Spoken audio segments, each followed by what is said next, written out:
اللہ الذی نور قلوب العارفین بنور معرفتہ واثبت فؤاد انبیائہ و اولیائہ بقصص الانبیاء والمرسلین واکمل ایمان المسلمین والمؤمنین بولایت علی امیر المؤمنین علیہ السلام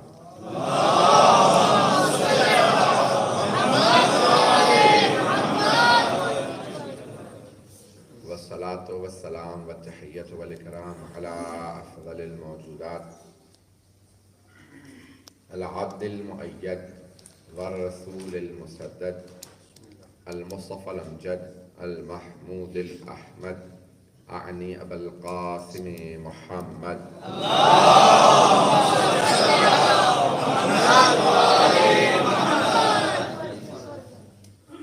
وعلى روحه ونفسه وصهره ووسيه سید الاتقیاء والاصفیاء مولا الموالی امام المتقین علی بن ابی طالب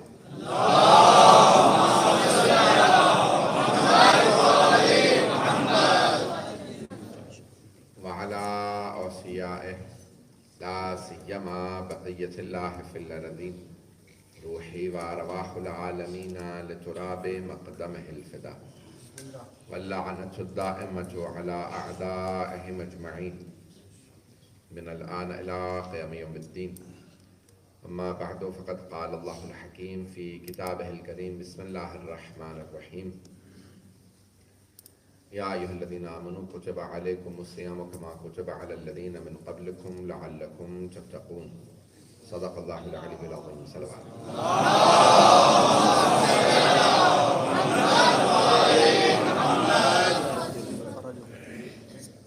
خداوند متعال نے روزے کو کسی حکمت کے تحت واجب قرار دیا ہے اور وہ حکمت اللہ نے خود بتائی ہے جو قرآن کریم میں وہ الفاظ ہیں لعلکم تتقون مخاطب ہے اہل ایمان سے اور فرما رہا ہے روزہ رکھو گے تو متقی بن جاؤ سبحان اللہ سبحان اللہ کہ اے ایمان والو کتب علیکم الصیام اور آخر میں اللہ نے جو علت بیان کی ہے روزے کی فرض کرنے کی لعلکم تاکہ تم متقی بن جاؤ ماشاءاللہ رضان گرامی ایک زندگی اللہ نے عطا کی ہے ترقی کے سفر کے لیے ماشاءاللہ ترقی کے سفر کے لیے اللہ سبحانہ وتعالیٰ نے زندگی عطا فرمائی ہے اور یہ زندگی کا سفر ترقی کرتا رہتا ہے جب انسان کو اندازہ ہوتا چلا جائے مجھے کیوں بنایا گیا اسے اپنی وجہ خلقت معلوم ہو میں نے عرض کیا تھا کہ انسان اپنی حیوانیت کو چھوڑ دے تو خود بخود انسانی کی طرف ہونے لگتا ہے ماشاءاللہ ماشاءاللہ یہ اگر آپ کے ذہن میں پہلی مجلس ہو اور پھر اس کے بعد اپنی انسانیت کو اجاگر کرے کہ یہ انسانیت کیا ہے جو دوسروں کا درد محسوس کرے وہ انسان اپنا درد تو سبھی محسوس کرتے ہیں دوسروں کے درد کو محسوس کرنا انسانیت ہے پھر انسانیت سے میں نے کل اور گزشتہ دو مجالس کے اندر ایمان سے متعلق کچھ مطالب پیش کیے تھے لیکن ایک مرحلہ ہے وہ ہے اسلام کا کہ انسان پہلے مسلمان بنتا ہے اور بعد میں مومن بنتا ہے تو ایک اسلام سے متعلق چند جملوں میں آج پیش کرنا چاہ رہا ہوں کہ کون مسلمان ہے تو حبیب خدا نے لفظ اسلام دیا بلکہ رسول اسلام نے نہیں دیا اس سے پہلے سے لفظ اسلام موجود تھا تمام انبیاء اسلام ہی لے کے آئے جملہ میں کہہ گیا ہوں تمام انبیاء اسلام ہی پہنچانے آئے ہیں کسی نبی نے یہودیت یا عیسائیت نہیں پہنچائی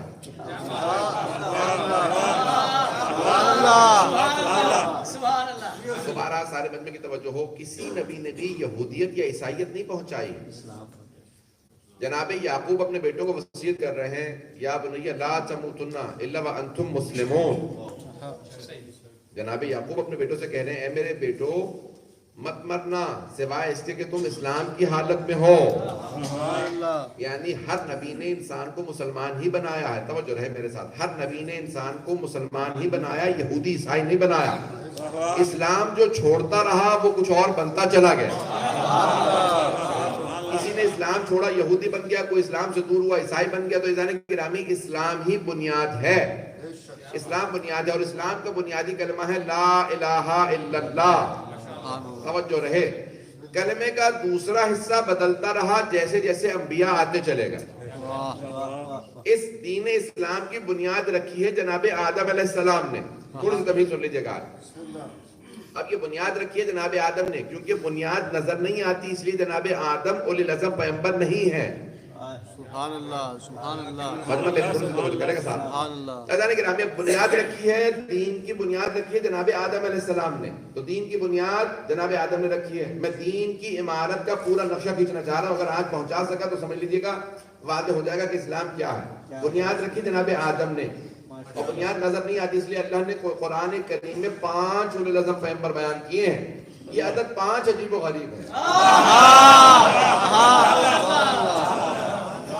اور بنیاد رکھی ہے جناب آدم علیہ السلام نے. اس دین کی عمارت کی دیواریں بنائی ہیں جناب نوح علیہ السلام. میں دین کی عمارت کے معمار بتا رہا ہوں. معمار ہے دین کی عمارت کے. توجہ رہے میرے ساتھ. دیواریں بنائی جناب نوح علیہ السلام نے. چھت ڈالی ہے جناب ابراہیم علیہ السلام. اس کے تمام دروازے لگائے جناب موسیٰ علیہ السلام نے. اس دین کی عمارت کی کھڑکیاں لگائیں جناب عیسیٰ علیہ السلام نے. اب جب ختم مرتبت کی باری آئی تو آپ نے کہا کچھ رد و بدل کی ضرورت ہے. پہلے وہاں دروازہ تھا, اب دروازے کی ضرورت نہیں, دروازہ یہاں لگا دو. تو رہے آپ نے پوری نئی عمارت نہیں بنائی ہے, اسی عمارت میں کچھ رد و بدل کیا ہے. توجہ رہے, اس میں کچھ رد و بدل کیا. کہا یہاں دروازے کی ضرورت نہیں تھی, یہاں ہے, یہاں دروازہ لگا دیا جائے. وہاں کھڑکی کی ضرورت ہے, کھڑکی لگا دی جائے. اور جب ساری عمارت مکمل ہو گئی تو کہا باہر میری طرف سے تختی لگا دو, الیوم اکملت لکم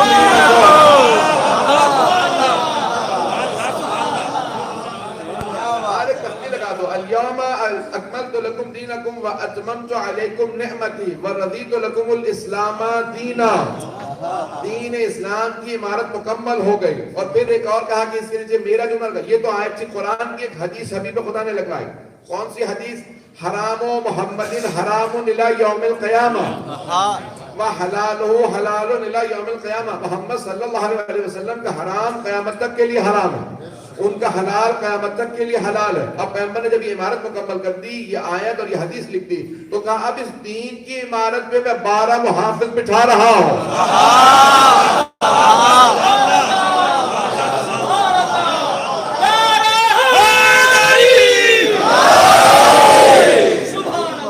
اب حبیب خدا نے دین کی عمارت پہ 12 محافظ بٹھا دیے کہ اگر کبھی کوئی یزید کسی دین کی دیوار کو, دین کی عمارت کی دیوار کو گرانا چاہے تو حسین قیام کر کے اسے شکست دیں گے. اب دین کی عمارت کے 12 محافظ ہیں, بڑے بڑے قوی محافظ ہیں. کوئی علی ہے, کوئی حسن ہے, کوئی حسین ہے. آج 12ویں امام ہے. تو اللہ گرامی, اللہ نے 12 محافظ سرور کائنات کو عطا کیے. دنیا کے پاس ایک امام نہیں ہے علی جیسا, ہمارے پاس 12.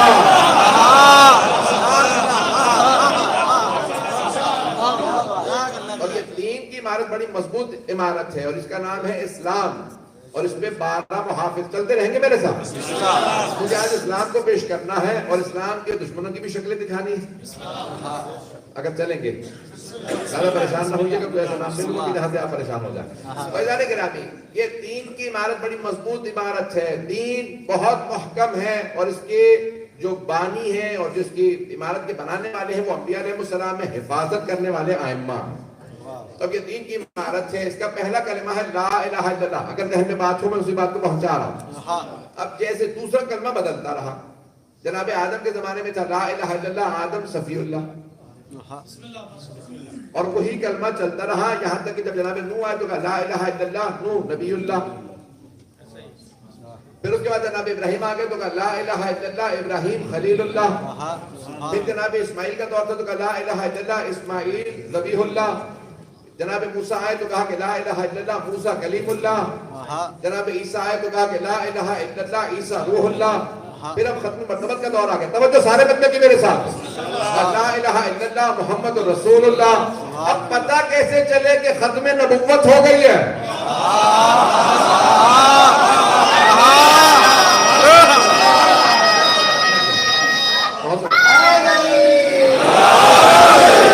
پتہ کیسے چلے ختم نبوت ہے؟ سب سے بڑی دلیل غدیر ہے. ابتدائے امامت سے پتہ چلتا ہے نبوت ختم ہو گئی ہے. دیکھیں مجمع میرے ساتھ, تو ابتدائے امامت سے پتہ چلے گا نبوت ختم ہو گئی. تو اب آپ یہ نہیں کہیں گے صرف لا الہ الا اللہ محمد رسول اللہ, علی ولی اللہ سے پتہ چلے گا نبوت ختم ہو گئی, امامت شروع ہو گیا.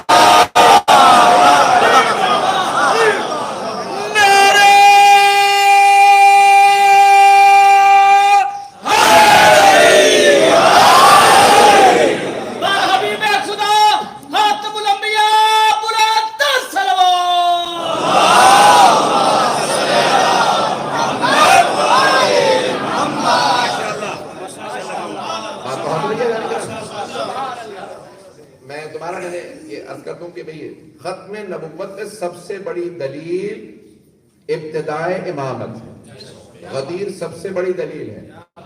اور جہاں پہ بھی ختم نبوت کا مقابلہ ہوا, بحث ہوئی, تو وہاں پہ ہمیشہ کامیابی صرف شیعوں کو ہوئی ہے. اب گھبرا کے نہ سنیے گا, میں نے کہا تھا اسلام دشمنوں کی ڈھیروں کو کچھ کو بے نقاب کرنا ضروری ہے.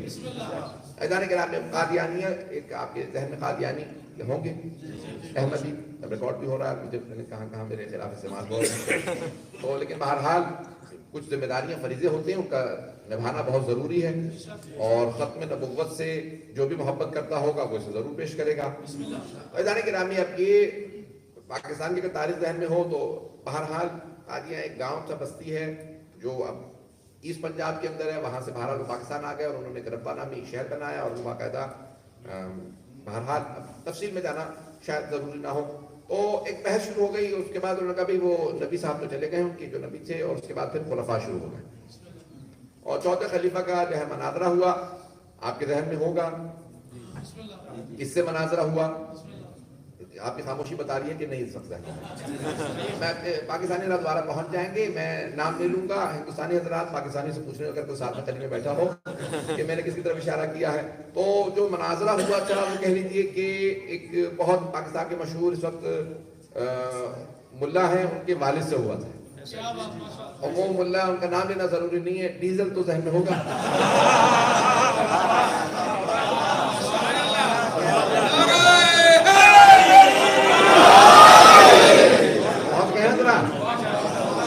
پاکستانی پہنچ جائیں گے. تو بہرحال اب اس میں سب کچھ میں کہہ گیا, بات پہنچ گئی. میں اب نام لینے میں حرک نہیں ہے. تو مفتی محمود کے نام سے فضل الرحمان کے بعد مناظرہ ہوا, اور ذوالفقار علی بھٹو کا دور تھا. اب میں سیاسی لحاظ پہ گفتگو نہیں کر رہا ہوں, دور تھا, اور وہاں پہ بحث شروع ہوئی کہ ختم نبوت کی دلیلیں دی جائیں. اور معاملہ کورٹ میں چلا گیا, عدالت میں چلا گیا. عدالت میں ہائی کورٹ میں کیس ہار گئے اہل سنت قادیانیوں سے. اور جب کیس ہار گئے تو مفتی محمود ذوالفقار علی بھٹو نے کہا بھائی مولانا, آپ کو اگر آپ نے ہارنا ہی تھا تو مسئلہ نہ چھیڑ دی. ختم نبوت میں آپ نے دلیلیں دی اور عدالت میں آپ ہار گئے ہائی کورٹ کے اندر. تو اب کل صبح سپریم کورٹ کے اندر آخری پیشی ہے, توجہ ہے. یہ بھی عجیب نظام ہے, دنیا میں 4 عدالتیں ہیں. مجمع اگر ہو میرے ساتھ, سارے مجمع کی توجہ ہے, 4 عدالتیں ہیں. مجسٹریٹ کا کورٹ ہے, سیشن کورٹ ہے, ہائی کورٹ ہے, سپریم کورٹ ہے. 3 عدالتوں کے خلاف فیصلہ ہو سکتا.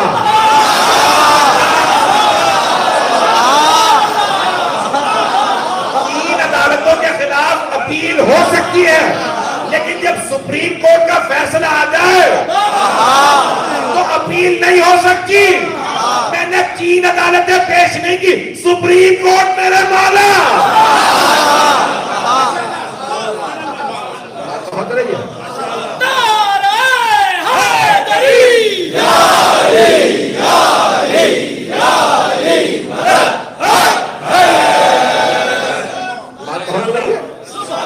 آپ کہیں گے پتہ نہیں آپ کہاں لے گئے ہیں, میں یقین مانیے کہ چند نتائج دینا چاہ رہا ہوں اگر مجمع میرے ساتھ چلتا ہے.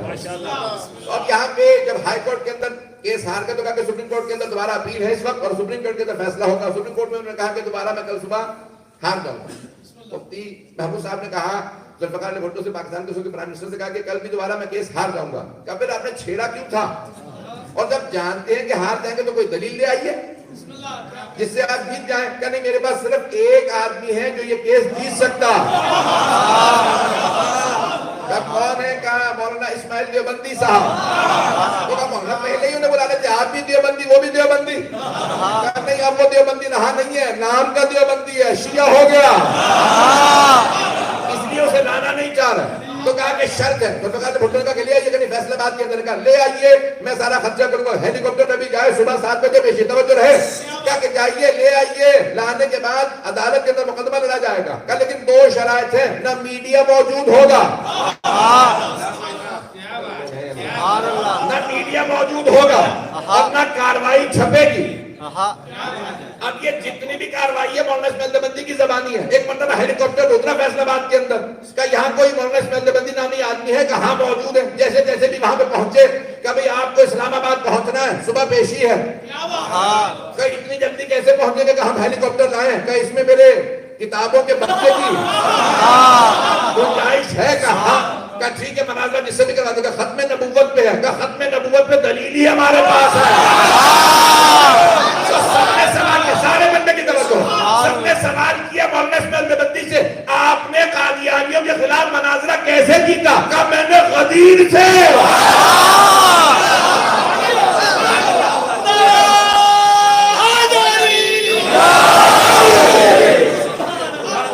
غدیر سے ختم نبوت کی دلیل دی.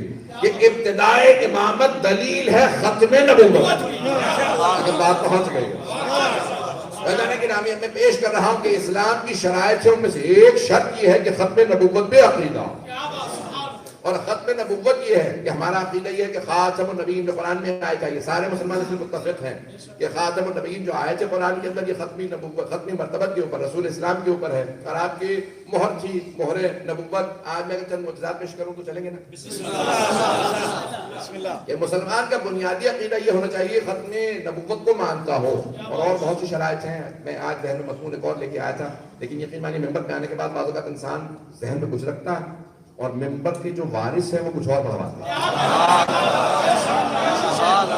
یقین مانیے خدا کا واہ, وہاں تک بیٹھے ہوئے کچھ اور پورا کا پورا مضمون لے کے چل رہا تھا, اور تیاری کسی اور مضمون انشاءاللہ کل پیش کروں گا. میں کچھ دلیلیں جو یزیدی ہیں, جس دور کے بھی یزیدیوں کے خلاف دلیلیں پیش کرنا چاہ رہا تھا, کل انشاءاللہ مکمل کروں گا. آج سن لیجیے ختم نبوت میں چند باتیں, اگر سب سننا چاہیں.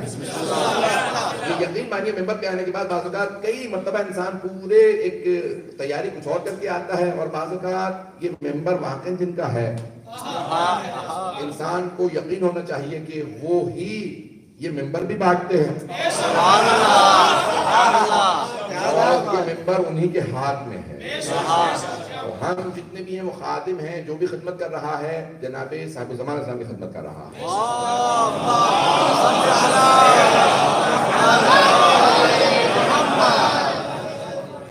اذان گرامی, جناب سرور کائنات کو اللہ نے وہ چیزیں عطا کی ہیں, سارے انبیاء کو جتنے معجزات عطا کیے وہ سب ایک طرف, اس سے زیادہ ختم مرتبت کو عطا کی. اور یہاں تک کہ خود سر شہادتین کے اندر شاہ ولی اللہ محدث دہلوی نے جملہ لکھا کہ محدث دہلوی نے کہا کہ اللہ نے جتنا کچھ سارے انبیاء کو عطا کیا وہ سب کچھ ختم مرتبت کو, بلکہ اس سے بھی زیادہ ختم مرتبت کو عطا کیا. اسلام ذہن میں رکھیے گا کہ اس سے زیادہ ختم مرتبت کو. پھر وہ جملہ لکھتے ہیں, کہتے ہیں لیکن ایک چیز ایسی ہے جو اللہ نے بہت سے انبیاء کو عطا کی, سرور کائنات کو نہیں عطا کی. وہ کہتے ہیں کیا چیز؟ وہ کہتے ہیں شہادت. المسلم من سلمہ, یعنی جس کے ہاتھوں سے, من سلمہ من ہو, یعنی جس کے ہاتھوں سے ہر مسلمان محفوظ ہو وہ مسلمان ہے. من ہو المسلمون, یعنی جس کے ہاتھوں مسلمان محفوظ ہو وہ صرف مسلمان ہے. ہر آدمی مسلمان, یہ میں اسی بات کو پیش کرنا چاہ رہا ہوں اگر یہ ذہن پہ رہے. تو وہ کہتے ہیں اللہ نے اپنے سارے انبیاء کو بہت چیزیں عطا کی, لیکن رسول خدا کو ایک چیز نہیں دی ہے. ساری چیزیں عطا کی جو سارے انبیاء کو عطا کی تھی, وہ ہے شہادت. سن رہے ہیں؟ اپنا عقیدہ پیش نہیں کر رہا ہوں جو آپ اتنے گھبرائے بیٹھے ہیں, میں اس کی بات پیش کر رہا ہوں. انہوں نے جو لکھا ہے, ہمارا عقیدہ یہ ہے کہ سرور کائنات کی بھی شہادت. انہوں نے کہا کہ نہیں, اللہ نے رسول خدا کو شہادت عطا نہیں کی, لیکن وہ کہتے ہیں صرف شہادتیں, 2 شہادتوں کا راز. وہ کہتے ہیں شہادت کی 2 قسمیں ہیں, سری اور علنی. ترجمہ کرنے کی ضرورت تو نہیں ہے, آپ عرب ممالک میں بیٹھے ہیں. سری اور علنی. سری شہادت چھپی ہوئی شہادت, اور علنی کھلی ہوئی شہادت. کہتے ہیں چھپی ہوئی شہادت زہر سے ہوتی ہے, اور کھلی ہوئی شہادت تلوار سے ہوتی ہے. کہا اللہ سبحانہ و تعالیٰ نے سارے معجزات سارے کے سارے جتنی نعمتیں سارے انبیاء کو دی تھی اس سے زیادہ سرور کائنات کو دی، لیکن شہادت نہیں دی. لیکن اللہ نے رسول خدا کو 2 نواسے دیے، سبحان اللہ، حسن و حسین علیہ السلام. بہت سے لوگ پہنچ گئے، بہت سے افراد کو میں پہنچاؤں. اب سارے مجمع کی توجہ میرے ساتھ ہے. کہا کہ اللہ نے اپنے حبیب کو 2 نواسے عطا کیے، حسن و حسین.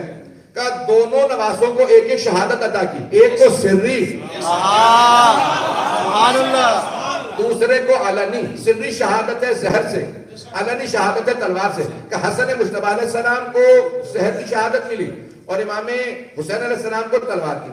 اب وہ کہتے ہیں، سارے مجمع کی توجہ ہو، اب وہ کہتے ہیں کہ یہ ان 2 نواسوں کی شہادت ان دونوں کی شہادت نہیں ہے،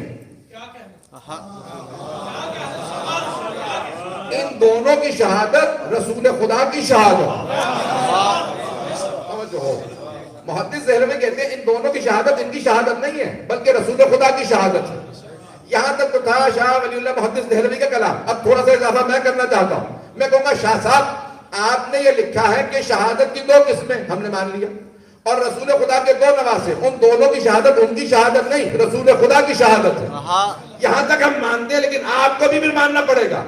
اگر دونوں نواسوں کی شہادت ان کی شہادت نہیں ہے، رسول خدا کی شہادت ہے، تو پھر ان دونوں کا قاتل ان کا قاتل نہیں ہے.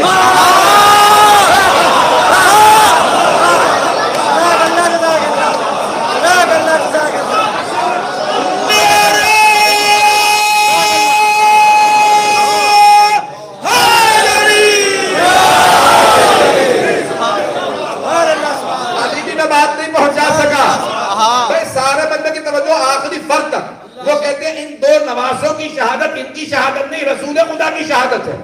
تو میں یہ کہتا ہوں اگر ان دونوں کی شہادت ان کی شہادت نہیں، رسول خدا کی شہادت ہے، تو ان دونوں کا قاتل حسن حسین علیہ السلام کا قاتل ان کا قاتل نہیں ہے، رسول خدا کا قاتل ہے. تو پھر مانو رسول خدا کا قاتل رضی اللہ عنہ نہیں ہوگا.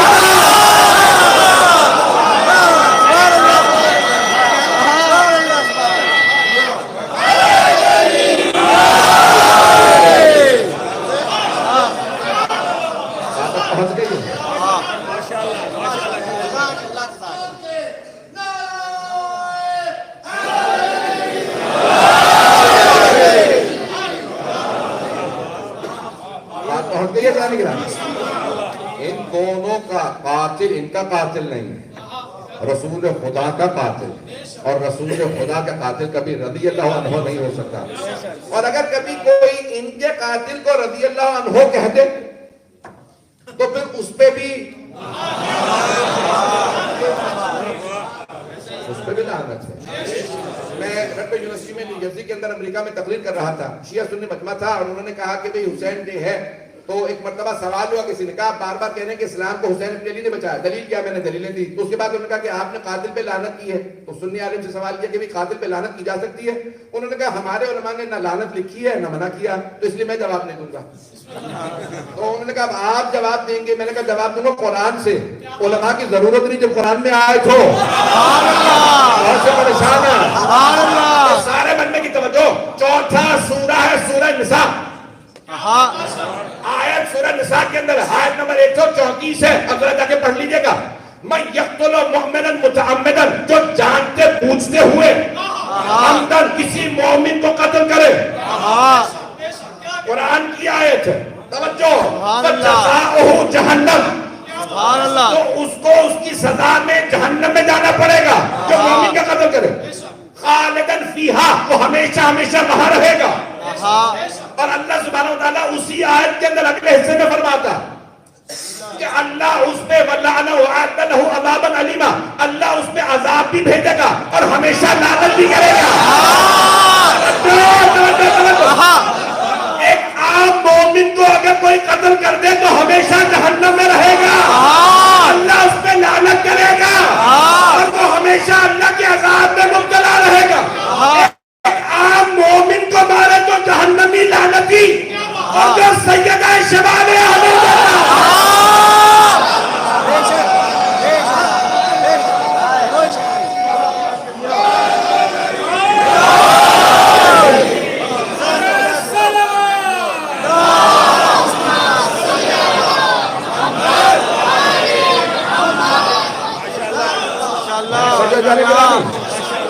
میں نے جواب قرآن سے پیش کیا. ماشاءاللہ. فیضان گرامی قرآن کہہ رہا ہے جو ایک عام مومن کا بھی قتل کرتے تو اس پہ عذاب بھی ہے, جہنم بھی ہے, لعنت بھی ہے. جو سیدہ شباب اہل الجنہ کا قاتل ہے اسے مسلمان کہنے والا خود مسلمان نہیں. اور میں تفصیلی جناب ابو طالب کی شان میں پیش کروں گا, مجلس کو انشاءاللہ تفصیلی سنیے گا, لیکن آج سن لیجیے ایک جملہ پیش کر رہا ہوں. مجھے تعجب ہے مسلمانوں پہ, ماننے پہ آتے ہیں تو ایسے افراد کو بھی مسلمان مان لیتے ہیں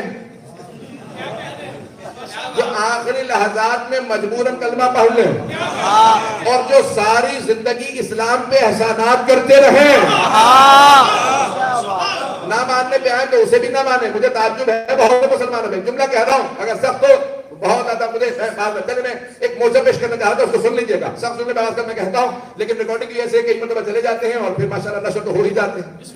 ایسا نہیں گرامی, آج تمام کے تمام عالم اسلام کے اندر بہت سے افراد پیش کر رہے ہیں اور قرآن کی آیات کو دلیل بنا لیتے ہیں کہ نہیں جو بھی مسلمان ہو گیا, جس نے بھی کلمہ پڑھ لیا. عزیزان گرامی, اگر یہی ملا قرار دے دیا جائے کہ جو کلمہ پڑھ لے اور رسول اسلام کو دیکھ لے وہ صحابی ہو گیا, جو بھی کلمہ پڑھے پیغمبر کو دیکھ لے, تو بعد میں اگر قتل ہوگا تو سزا کیسی؟ اگر انہی کے لیے جنت ہوتی تو قتل کی سزا نہ ہوگی. اللہ کہہ دیتا میرے حبیب جس نے کلمہ پڑھا آپ کو دیکھ لیا اسے سزا نہیں ملے گی. یہ اللہ کا حدود بھیجنا, قصاص بھیجنا اور صحابہ کو پیغمبر کی طرف سے حد جاری کرنا, یہ خود بتا رہا ہے دیکھنا کافی نہیں ہے, دل سے ماننا ضروری ہے.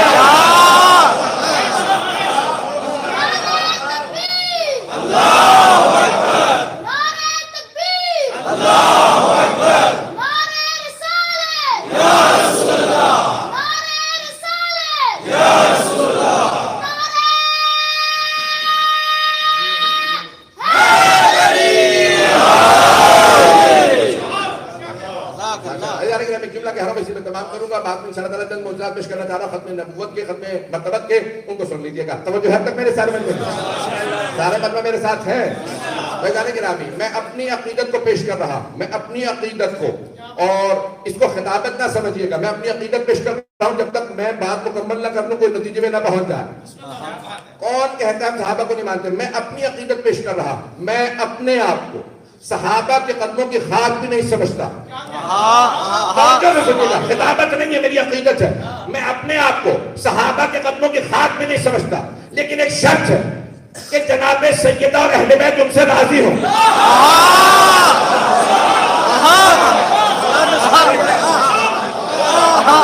میں دوبارہ سنیے گا, میں اپنے آپ کو صحابہ کے قدموں کی خاک نہیں سمجھتا, لیکن شرط ہے کہ جناب سیدہ ان سے راضی ہوں. لیکن اگر جناب سیدہ ان سے راضی نہ ہو تو میں انہیں اپنے باپ کی خاک نہیں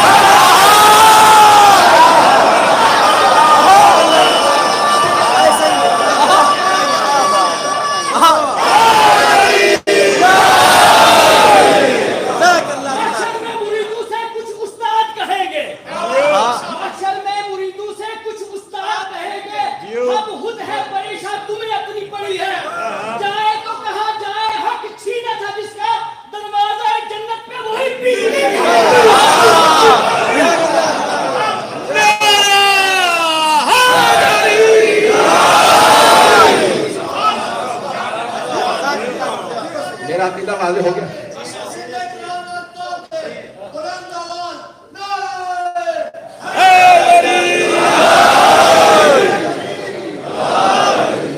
بات واضح ہے جانے کے نام. میں یہ سمجھتا ہوں کہ میں نے صرف اپنا نہیں آپ سب کا عقیدہ پیش کیا. جانے کے نام ہمارے مزاج یہی ہے کہ ملاک ہمارے نزدیک آل محمد ہے. کرائٹیریا اور ملاک آل محمد علیہ السلام ہے کہ ان کی ردائے ضروری ہے. آئیے ذرا میں چند معجزات سرور کائنات کے ختم نبوت کے عنوان سے میں پیش کر رہا ہوں کہ ان کی بھی اگر زندگی کو پیش کرنا ہمارے فریضوں کے اندر سے ہے, پیش کر رہا ہوں. ختم مرتبت کے جسد مطہر کے اندر علماء نے 24 معجزات لکھے. جو آپ نے معجزات دکھائے ہیں وہ لاتعداد ہیں. 1000 سے زیادہ معجزات حیات القلوب کی جلد نمبر 2 میں علامہ محمد باقر مجلسی نے درج کیے ہیں.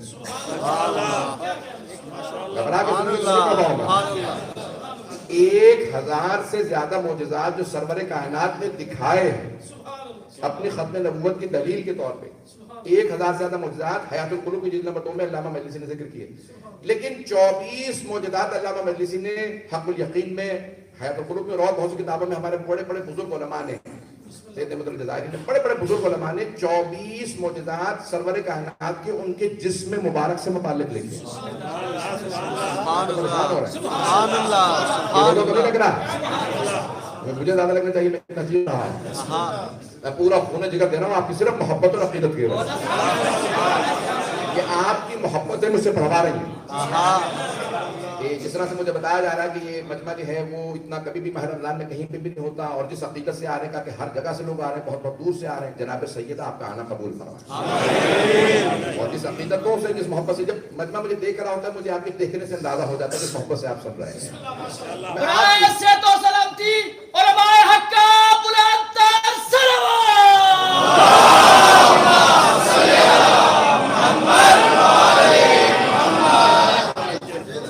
تو یہ جو کچھ آپ سن لیجئے گا، 24 معجزات سارے تو نہیں پڑھ پاؤں گا جتنا وقت ہے۔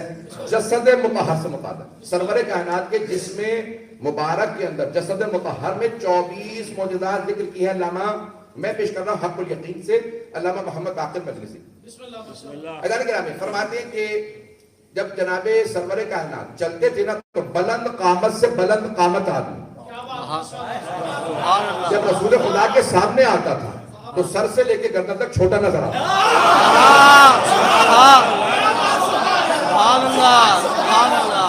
خالق کو یہ قبول نہیں تھا کوئی سرور کائنات سے اونچا نظر آتا،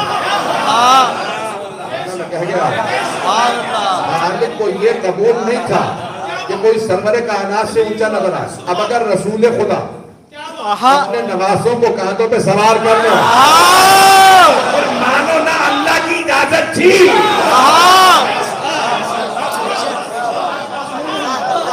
چلے گے میرے ساتھ؟ ابھی تو پہلا معجزہ پڑھا، 24 پیش کرنا چاہ رہا۔ علامہ محمد باقر مجلسی نے دوسرا معجزہ یہ لکھا کہ جب سرور کائنات چلتے تھے، راہ چلتے تھے تو دھوپ کے اندر ہمیشہ آپ کے سر پہ ایک ابر رہا کرتا تھا، ہمیشہ ایک ابر رہتا تھا، ایک بادل رہتا تھا، کہ خالق کو یہ بھی قبول نہیں تھا کہ ان کے سائے مبارک پہ کسی کے قدم آ جائے، لوگ ہیں یا نہیں؟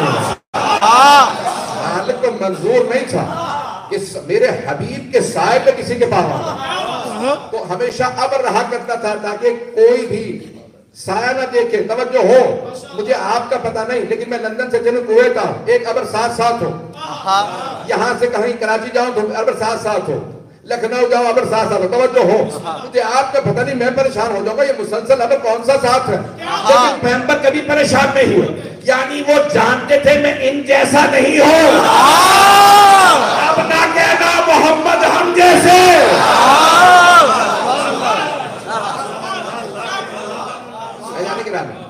اور یہاں تک لکھا ہے علماء نے، حق الیقین اٹھا کے دیکھ لیجیے گا، میں بار بار حوالہ دے رہا ہوں کہ سرور کائنات جب سفر میں جاتے تھے تو صحابہ کرام سوال کرتے تھے یا رسول اللہ یہاں اتنے مچھر مکھیاں ہیں، یہ ہم پہ بیٹھ رہے ہیں، یہ آپ پہ نہیں بیٹھتے؟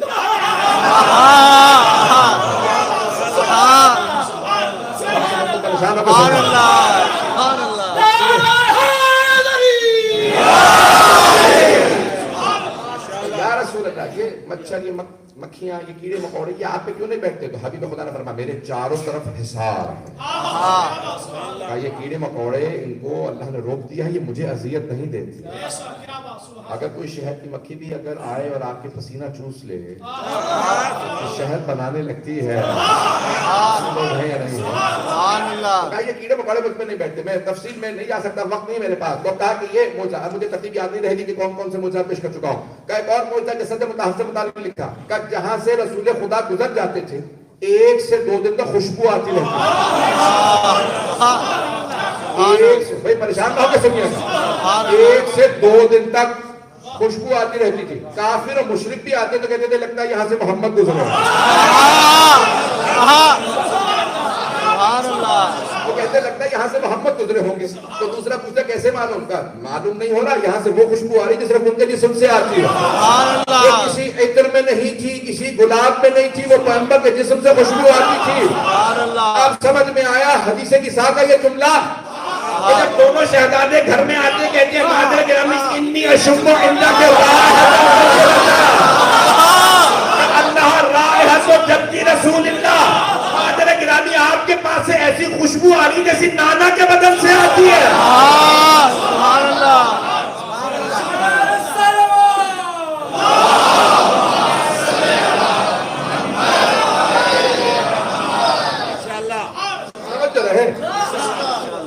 جسد مطہر سے خاص خوشبو سننا چاہیں گے؟ جسد مطہر سے خاص خوشبو آتی تھی، 1 سے 2 دن تک خوشبو آتی رہتی تھی. کون سا معجزہ تھا جسد مطہر کے اندر؟ جب حبیب خدا زمین پہ پاؤں رکھ کے چلتے تھے، بعض اوقات چٹانوں پہ پاؤں رکھتے تھے، نشان بنتے چلے جاتے تھے. سبحان اللہ. چٹانوں پہ پتھروں پہ نشان بنتے چلے جاتے تھے، اور بعض اوقات کچے پہ پاؤں رکھتے تھے، ریت پہ یا مٹی پہ نشان نہیں بنتے تھے. سبحان اللہ. تو صحابہ نے کہا یا رسول اللہ یہ آپ کے نشان نہیں بن رہے، ہم ریت پہ پاؤں رکھتے نشان بن جاتا. لگتا کہ آپ مٹی پہ نہیں چل رہے، اس سے اوپر چل رہے ہیں اور چٹانوں پہ نشان بنتے چلے جا رہے ہیں. تو آپ نے فرمایا میں جہاں چاہوں میں اختیار رکھتا ہوں، میرا نقش پا کہاں رہے کہاں نہ رہے. ارے جسے اپنے پاؤں کے نقش پا پہ اختیار ہو اسے دلوں پہ اختیار نہیں ہوگا.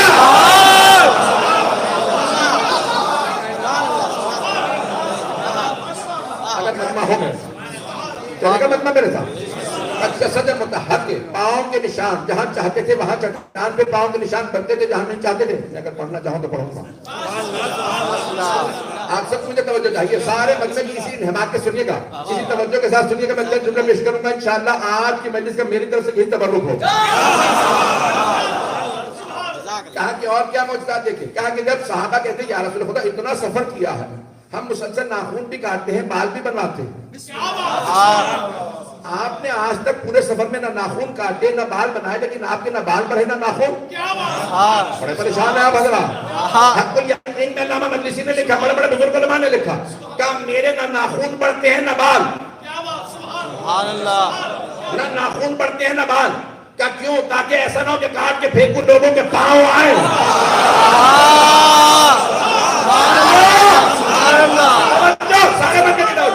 بس ایک مرتبہ صحابہ کہتے ہیں حجت الوداع کے موقع پہ سرور کائنات نے بس زندگی میں ایک مرتبہ اپنے منہ مبارک، پیغمبر کے بالوں کہتے ہیں منہ مبارک، تو پیغمبر نے ایک مرتبہ منہ مبارک کاٹے. سارے صحابہ نے تبرکن بانٹ لیے. پیغمبر کے منہ مبارک کے بال ہیں، انہیں ہاتھ میں رکھ کے دعا مانگو گے تو دعا قبول ہو جائے گی. مجھے تعجب ہے، ماننے پہ آتے ہیں تو پیغمبر کے بال کو مان لیتے ہیں، اور نہیں ماننے پہ آتے تو آج کا نہیں مانتے.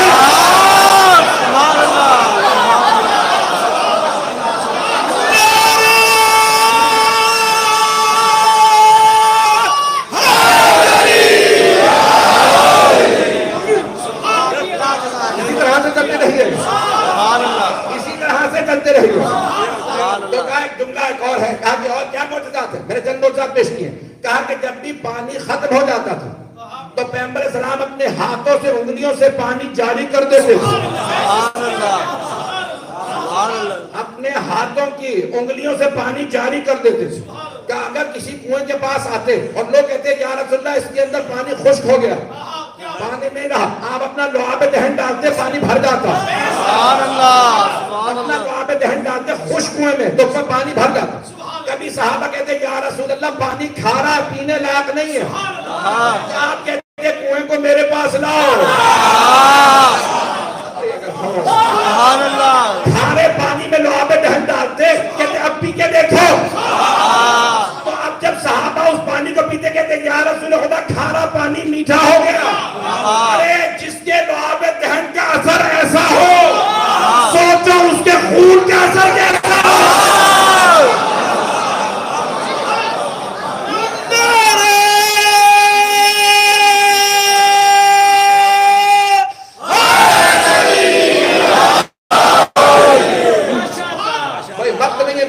پورا خون جگر دے رہا، پورا خون جگر دے کے پیش کرنا ختم مرتبہ کے فضائل تو سنیے گا. تو ایک مرتبہ کہا کہ اور کیا معجزات دیکھے؟ کیا حق نے دیکھا کہ حبیب خدا جب سنگریزے اٹھا کے ہاتھ پہ رکھتے تھے تو وہ سنگریزے وہ پتھر تسبیح کرنے لگتے تھے.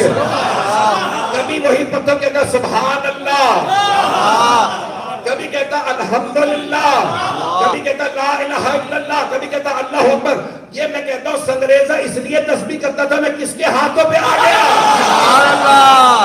اور مسلمانوں یہ وہ حبیب ہے جن کے ہاتھ میں سنگریزہ آئے تو تسبیح کرنے لگے. کچھ دیر کے لیے پتھر آئے تو اسے پتہ چل جائے میں حبیب کے ہاتھوں پہ ہوں.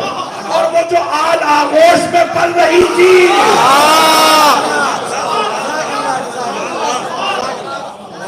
جو آغوش میں پلنے والی اس سے متعلق کیا خیال ہے؟ جملے سنیے گا. کہا کہ حبیب خدا کی پیشانی سے ایک ایسا نور نکلتا رہتا تھا کہ رات میں بھی پتہ چلتا تھا سرور کائنات کی پیشانی سے خاص نور ہے.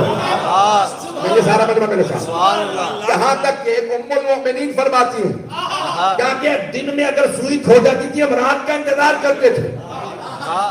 تو صحابہ جو پردے پیچھے بیٹھے سن رہے تھے نا, انہوں نے کہا اے اماں جان دن میں روشنی زیادہ ہوتی ہے, جب دن میں سوئی نہیں ملتی تھی تو آپ رات کا انتظار کیوں کرتی تھی؟ کہا کیونکہ رات میں رسول خدا گھر تشریف لاتے تھے. وہ سوئی جو دن میں نہیں ملتی تھی, پیغمبر کی پیشانی کا نور اتنا تھا کہ رات کو ان کی پیشانی کے نور میں دن میں تھوڑی سوئی مل جاتی تھی. اور مسلمانوں ملاؤں کی نہ ماننا, ماں کی ماننا.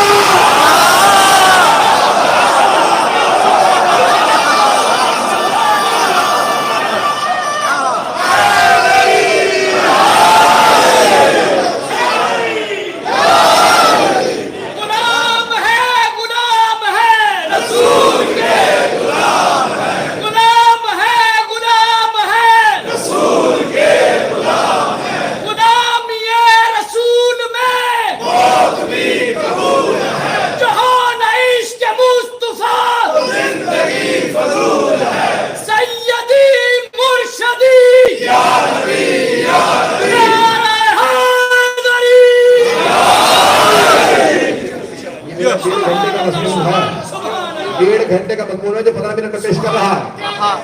ختم نہیں ہوا, اگر مجمع چلے گا تو میں مکمل کر دوں. سارے مجمع کی توجہ ہے میرے ساتھ. تو وہ ام المؤمنین فرماتی ہیں رات میں پیغمبر کی پیشانی کے نور میں. یہاں تک ایک اور ام المؤمنین کہتی ہیں, امہات المؤمنین کا احترام میں سکھاتا ہوں. حضرت ام حبیبہ, باپ بھی مشرک کافر, ابو سفیان بھائی بھی بڑے بڑے کافر, بڑے بڑے سارا خاندان مخالف, لیکن انہوں نے ہجرت کی مدینے آ گئے. پیغمبر نے کہا بنو امیہ میں سے بس ایک خاتون ایمان لائی کہ میری زوجیت میں آ جائے گی. فتح مکہ ہوئی, جملہ سن لیجیے گا, فتح مکہ ہوئی. جب وہ بھی رسول خدا کے ساتھ مکے گئی تو باپ نے کہا کہ میری بیٹی تو زوجہ رسول ہے, میں نے بھی کلمہ پڑھ لیا. تو ابو سفیان بیٹی سے ملنے کے لیے آیا, جیسے ملنے آیا سلام کیا, بیٹی نے جواب دیا. ایک مرتبہ جب وہ بیٹھنے لگا تو کہا بابا جان رک جائیے, اس سے ہٹا کے آپ بیٹھ جائیے.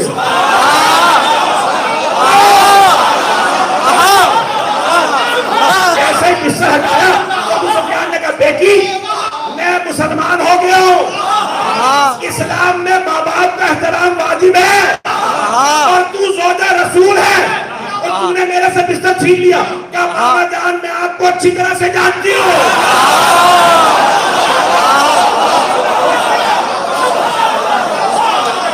بابا جان میں آپ کو بڑی اچھی طرح سے جانتی ہوں. یہ بستر رسالت ہے, میں رسول خدا کی زوجہ ہوں, میں نے پیغمبر کی عظمت کو دیکھا.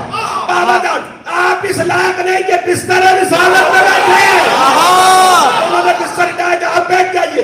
میں مسلمانوں سے دعویٰ کر کے بات کرتا ہوں, وہ لوگ جب بستر رسالت میں بیٹھنے لائق نہ ہو, ہم منبر رسالت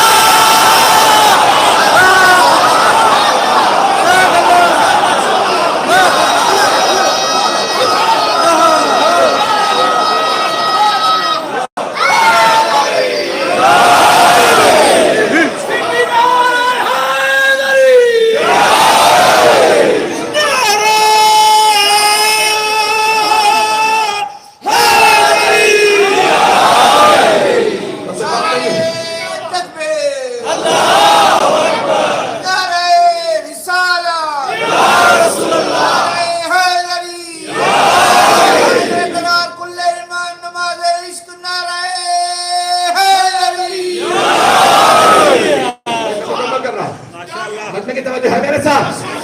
جب بستر رسالت لائق نہیں وہ ممبر رسالت لائق کیسے ہو سکتے ہیں؟ میں پیغمبر اسلام کے معجزات سن لیجیے، وقت نہیں ہے میرے پاس، ایک اور معجزہ پیش کر دوں اگر چاہیں تو۔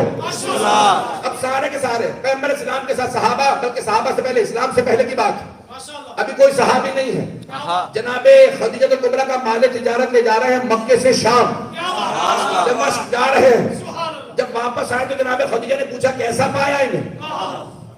کہ رات کو جب خیمے میں سب سو جاتے تھے نا تو ہم میں سے کوئی بھی جاتا تھا نا دیکھ کے بتا دیتا تھا یہ محمد سو رہا۔ جناب خدیجہ نے پوچھا کیسے پتا چلتا تھا؟ رات کی تاریکی، کبھی بھی اتنا ہی نہیں، ان کی عادت ہمیشہ رکھی ابا ہوتے ہیں۔ مجھے ہندوستان کا پتہ نہیں لیکن پاکستان میں نعت پڑھی جاتی ہے ہمارے ہر جمعہ، اے کالی کملی والے تم پہ لاکھوں سلام۔ پاکستانی حضرات نے سنی ہے کیا؟ آپ تو ایسے خاموش بیٹھے جیسے میں نہیں سنی۔ تو اے کالی کملی والے تجھ پہ لاکھوں سلام۔ پیغمبر کالے رنگ کی عبا اوڑھے تو سنت نبوی، اور شیعہ کالا لباس پہنے تو بدعت۔ سبحان اللہ، بات پہنچ رہی ہے؟ میسرہ نے کہا میں جناب خدیجہ کا ملازم تھا، نوکر تھا، ان کا ایلچی تھا، پرسنل اسسٹنٹ بھی تھا، جو لفظ کہنا چاہیں کہہ لیجیے۔ میسرہ میں خادم نے جناب خدیجہ سے کہا ہم نے دیکھا اپنی آنکھوں سے یہ پورا بدن ڈھانپ کے سوتے ہیں، سر بھی ڈھانپ لیتے ہیں، بالکل سیدھے سوتے ہیں، بالکل سیدھے سوتے ہیں، کروٹ نہیں لیتے، لیکن پاؤں سے لے کے سر تک پورا کالے رنگ کی چادر سے ڈھانپ لیتے ہیں۔ تو بی بی نے کہا جب پورا جسم ڈھانپ لیتے ہیں تب تمہیں کیسے پتہ چلتا تھا یہی محمد ہے؟ نہیں، یہ بالکل ہی الگ ہے۔ سارا مجمع ایک طرح کی جب سوتے تھے تب پتہ چل جاتا تھا یہ محمد۔ بی بی نے کہا کیسے؟ کہا ان کے جسم سے نور نکلتا۔ یہ جب ابا لے کے سو جاتے ہیں نا، ابا بھی ہوتے ہیں، تب بھی جسم سے نور چھن چھن کے نکلتا رہتا، وہ نور بتاتا تھا یہ محمد سو رہے ہیں، وہ نور بتاتا تھا یہ محمد سو رہے ہیں۔ تو مجھے کہنے نہ دیجیے اب جب شب ہجرت اپنے بستر میں سلانا ہو، کسی ایسے کو سلائیں گے جس کے جسم سے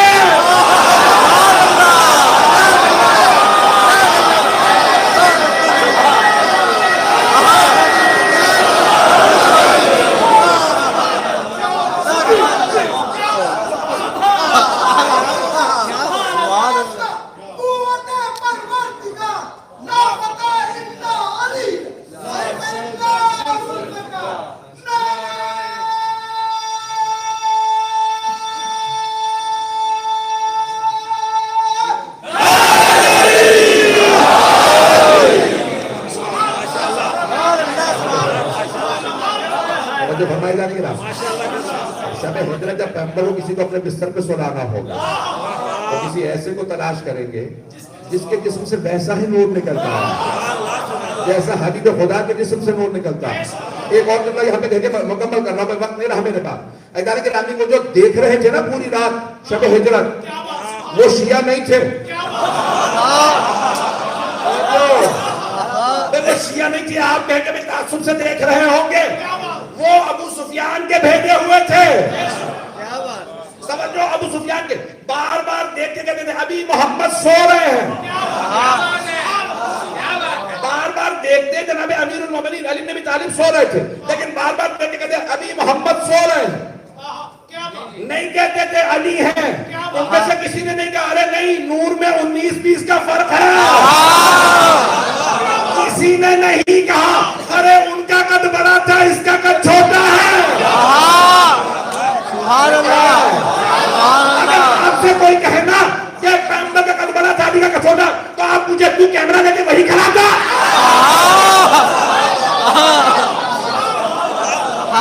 جانے کے نامی وہ مشرکین و کفار بھی دیکھ دیکھ کہہ رہے تھے ابھی حبیب خدا سو رہے ہیں، نور میں فرق نہیں تھا، علی میں نور واحد، میں اور علی ایک ہی نور سے رہے۔ جانے کے نامی وہ شب ہجرت کیا کیفیت ہوگی، اور پیغمبر کو پتا بھی تھا کہ کسی اور کو بستر پہ نہیں سلانا، اگر نور کو چھپا بھی دوں گا کون ہے جو نیزوں کے سائے میں سوئے گا؟ صرف علی ابن ابی طالب، انہیں نیزوں کے سائے میں نیند آ جاتی ہے۔ ہم اس نبی کے ماننے والے ہیں کہ جو اپنی آل کو آغوش میں لے کے منبر پہ آتے ہیں اور صحابہ کے سامنے جب جناب سید الشہداء کے رات میں تو جناب سرور کائنات نے آغوش میں لیا چومنا شروع کیا منبر پہ آئے اور اپنے صحابہ سے کہا ہاں وا حسین فاعرفوہ یہ میرا حسین ہے اسے پہچان اور پھر مرتبہ ہاتھوں کو اٹھایا امام حسین کو ہاتھوں کو اٹھایا ہاتھوں کو اٹھایا اور ہاتھوں کو اٹھانے کے بعد دعا مانگی اللہم انی احب حسین پروردگارہ مجھے حسین سے بڑی محبت ہے فاحب من احب حسین تو اس سے محبت کر جو حسین سے محبت کرے اگر دیکھ سکے تو میرے دیکھیے گا کہ 4 مقامات کے رسول خدا بہت بوسے دیتے امام حسین جب چند مہینے کے تھے تو رسول اسلام گود میں لیتے آغوش میں لیتے اور 4 مقامات کے بوسے دیتے کون سے 4 مقامات میں دکھانا چاہ رہا ہوں پہلا بوسہ دیتے نا پیشانی پیشانی کو بہت چوما کرتے بہت چومتے تھے حضرت شیخ جعفر شوشتری کہتے ہیں پیشانی کو اس لیے چوما کرتے تھے جانتے تھے یہاں پتھر نے لگا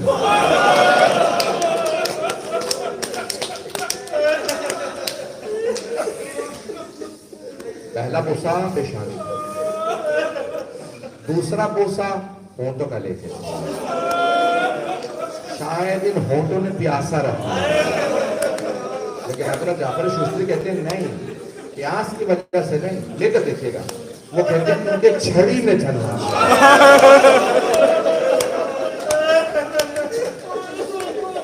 اب جانتے تھے یہاں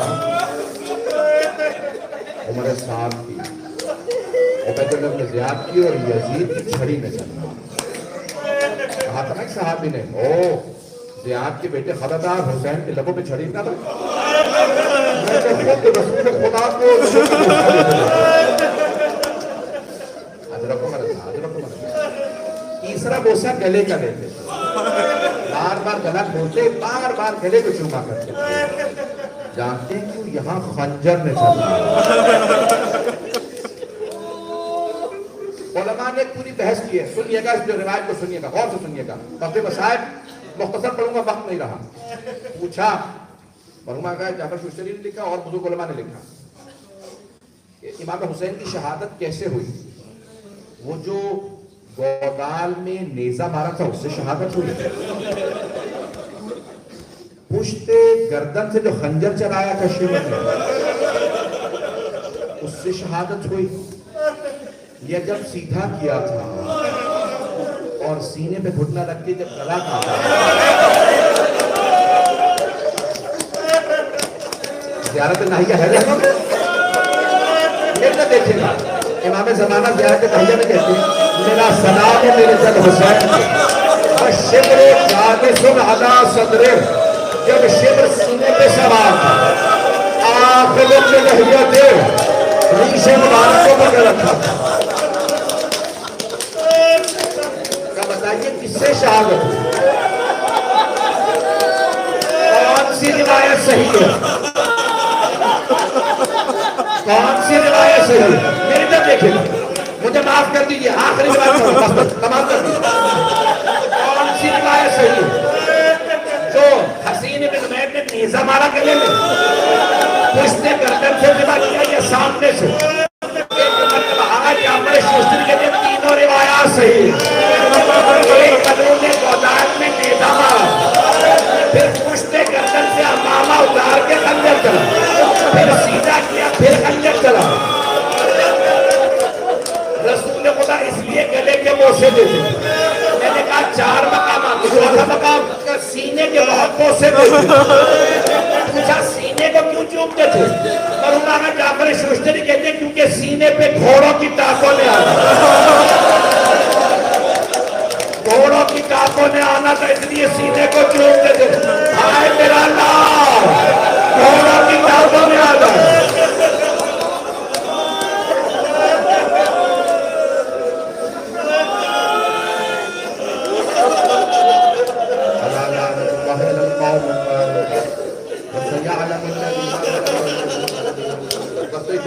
دو منٹ کے لیے رکھتے ہیں ابھی کوئی نہیں ہاتھوں کو بلند کیجیے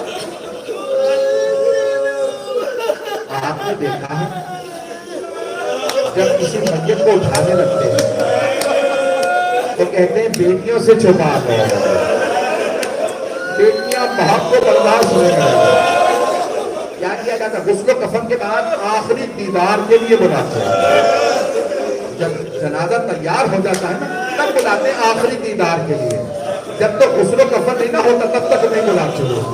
کیوں؟ کیونکہ جانتے ہیں کہ حالت اچھی نہیں ہے، غسل و کفن کے بعد جب چہرہ اچھا نکل آئے گا تو تاکہ تب چھپا دیا جائے، مسائل کو چھپا دیا جائے۔ میں ہاتھ جوڑ کے کہا، اور اگر کوئی 3.5 برس کی بچی ہے باپ کا لاشا پامال ہو رہا ہے،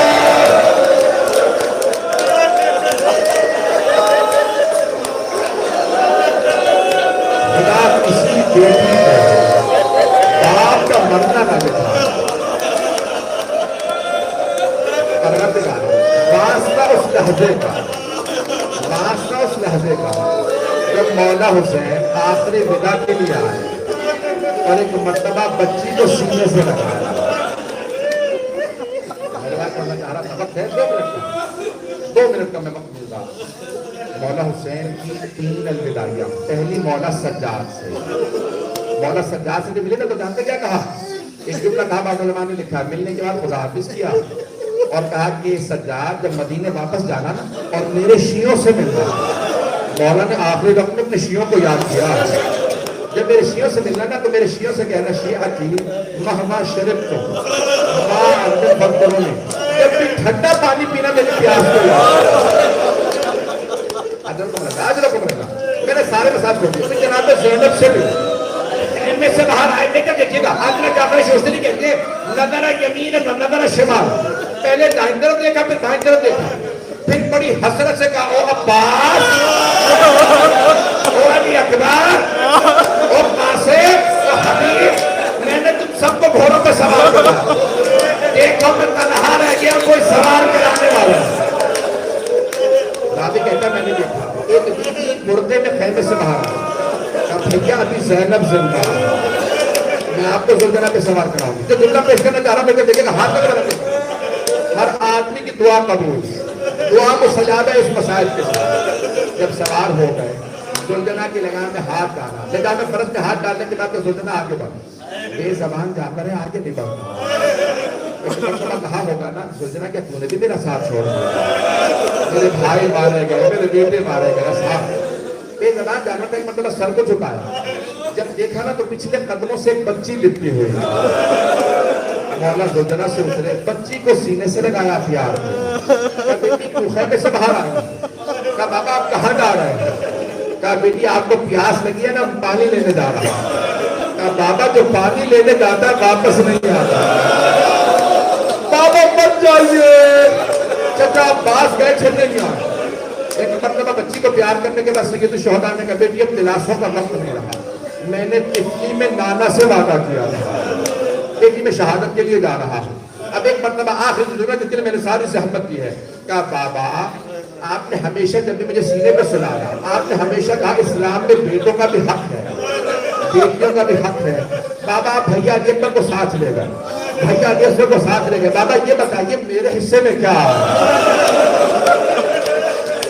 بزرگ علماء فرماتے ہیں جناب سید الشہداء نے کچھ آ کے کربلا اٹھائے، جناب سکینہ کے سر میں ڈال دیا، سکینہ نے سوال کیا بابا یہ کیا کیا آپ نے؟ آپ کے حصے میں یتیمی آئی ہے، آپ کے حصے میں اسیری آئی ہے، آپ کے حصے میں شام کی قید آئی ہے، میں کہوں گا مولا بتا دے بی بی آپ کے حصے میں شروع کے دراجے